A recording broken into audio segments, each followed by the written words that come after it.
siang, kita semua, Bapak Mentor yang kami hormati, Ibu Penguji yang kami hormati, Alhamdulillahirrahmanirrahim, kita masuk pada siang hari ini di presentasi berikutnya atas seminar rancangan kegiatan aktualisasi yang dibuat oleh adik-adik kita, dan alhamdulillahirrahmanirrahim kita langsung saja masuk pada pemaparan dari Bapak dan kepada Pak Ikhlas kami ya, baik, saya izin share dulu. Silakan.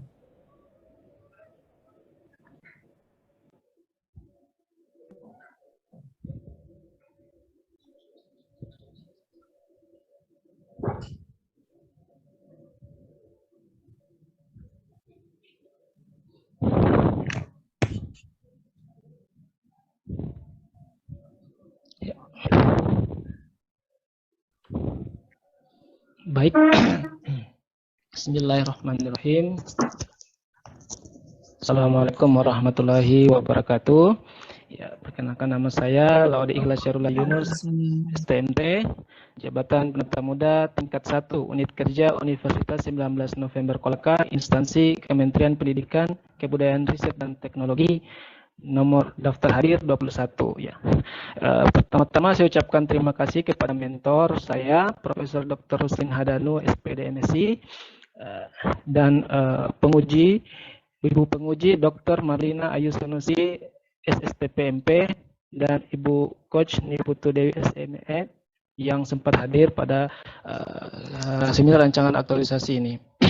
Izinkan saya untuk memaparkan rancangan aktualisasi saya yang berjudul Peningkatan Proses Pembelajaran Praktikum Mekanika Fluida Program Studi Teknik Mesin Universitas 19 November Kolaka.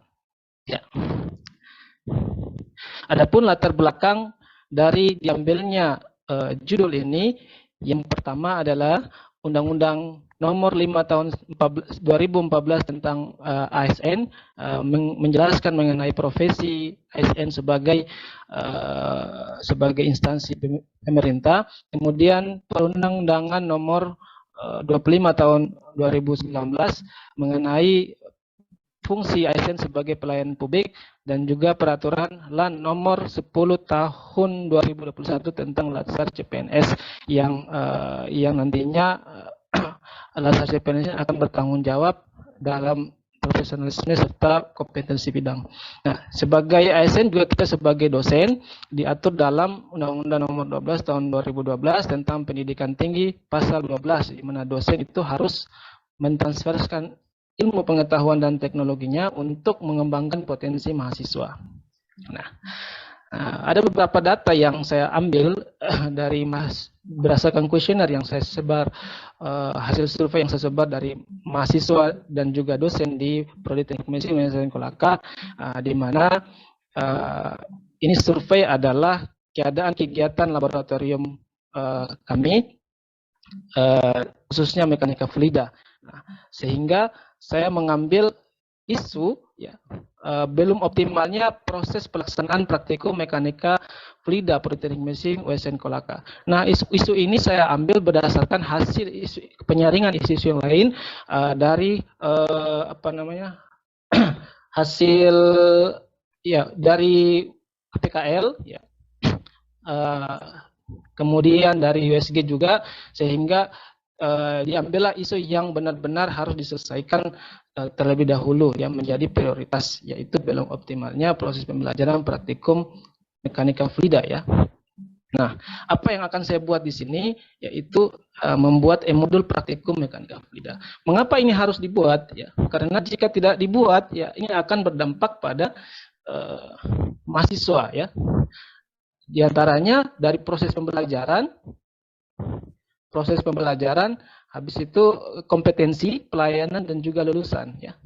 Dari sisi proses pembelajaran ya, ini nanti proses pembelajaran khususnya praktikum itu akan kurang maksimal dan tidak terarah dengan baik ya, karena tidak adanya modul yang sesuai dengan kebutuhan. Nah, dari sisi kompetensi akan kurang tercapainya capaian pembelajaran mata kuliah sebagai akibat kegiatan praktikum yang kurang efektif dan kurang efisien ini. Dari segi pelayanan kepada mahasiswa tidak akan berproses, tidak akan maksimal. Nah, jika tidak maksimal, maka akan berakibat pada lulusan mahasiswa kita yang tidak sesuai dengan kebutuhan dunia industri dan dunia usaha ya, sebagai akibat dari capaian pembelajaran mata kuliah yang masih kurang ini. Oke. Adapun tahap kegiatan yang akan kami lakukan pada masa proses aktualisasi, yaitu kegiatan pertama, yaitu melaksanakan persiapan habituasi dengan tahapan kegiatan, yaitu bertemu mentor untuk menyampaikan rancangan aktualisasi, berkoordinasi dengan ketua program studi terkait rancangan, dan melakukan koordinasi dengan rekan dosen. Dengan output, yaitu berupa masukan, dukungan serta saran, dan juga bukti fisik nantinya. Nah, baik, saya akan menjelaskan keterkaitan antara kegiatan. Saya berikan saja salah satu contoh karena ini agak banyak, jadi saya berikan salah satu contoh saja mengenai keterkaitan kegiatan kegiatan aktualisasi dengan agenda 3 ya, di mana melaksanakan persiapan habituasi itu berkaitan dengan manajemen ASN, yaitu melaksanakan tugas dengan sungguh-sungguh, cermat, disiplin, melalui koordinasi yang sopan dan hormat, serta melaksanakan tugas yang diberikan oleh mentor untuk menemukan solusi yang tepat bagi unit kerja. Nah, kemudian bagaimana keterkaitan tahapan kegiatan ini dengan keterkaitan terhadap berakhlak ya, manajemen berakhlak. Yaitu yang pertama, keterkaitannya terhadap berorientasi pelayanan ya, yaitu kita harus bersikap ramah ya, bertindak dengan cekatan dan memberikan solutif pada setiap gagasan. Nah, kemudian akuntabel.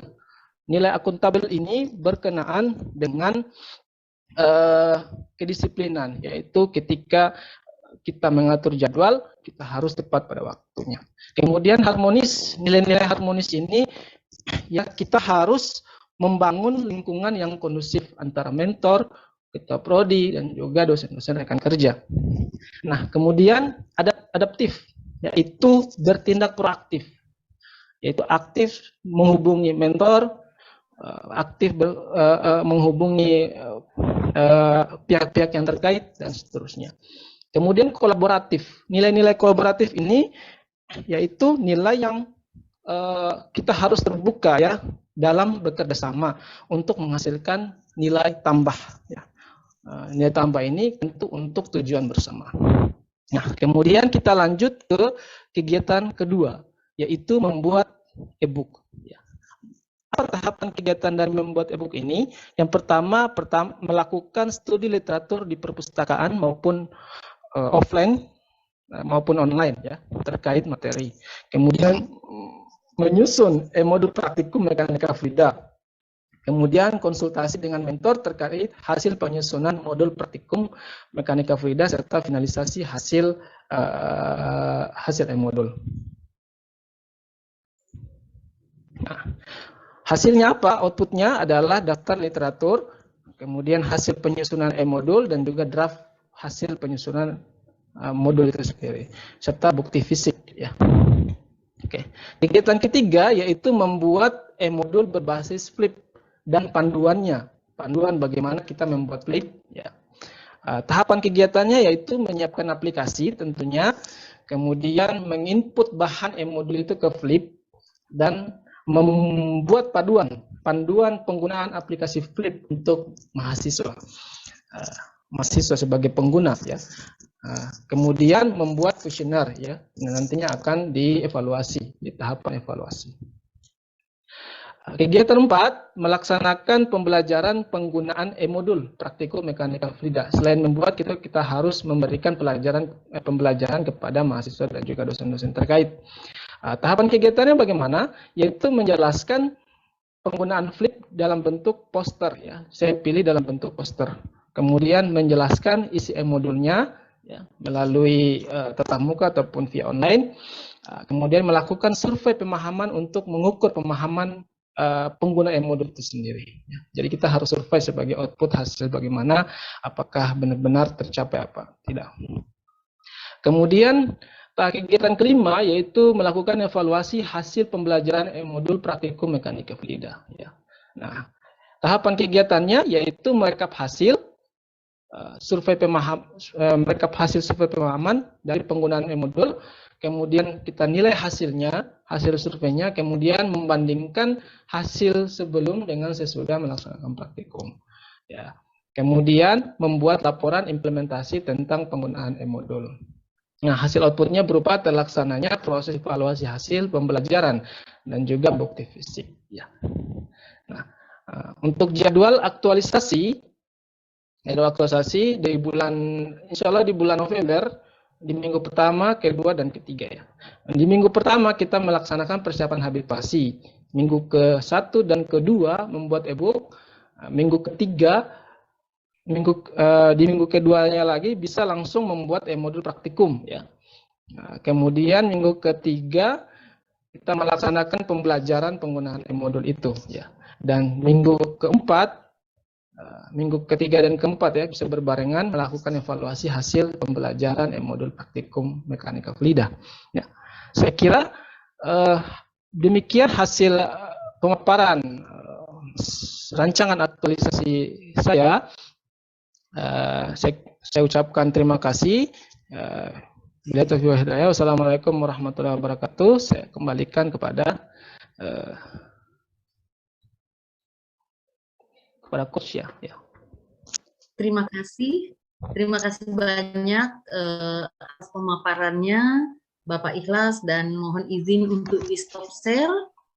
Tabe selanjutnya kami persilahkan kepada Bapak Mentor untuk memberikan gambaran dukungan dan penguatan atas rancangan yang dibuat oleh Bapak Ikhlas. Kepada Bapak, Tabe, mohon izin, mohon maaf Pak, saya lupa bahwa ini di panel. Tabe Pak Mentor, mohon maaf.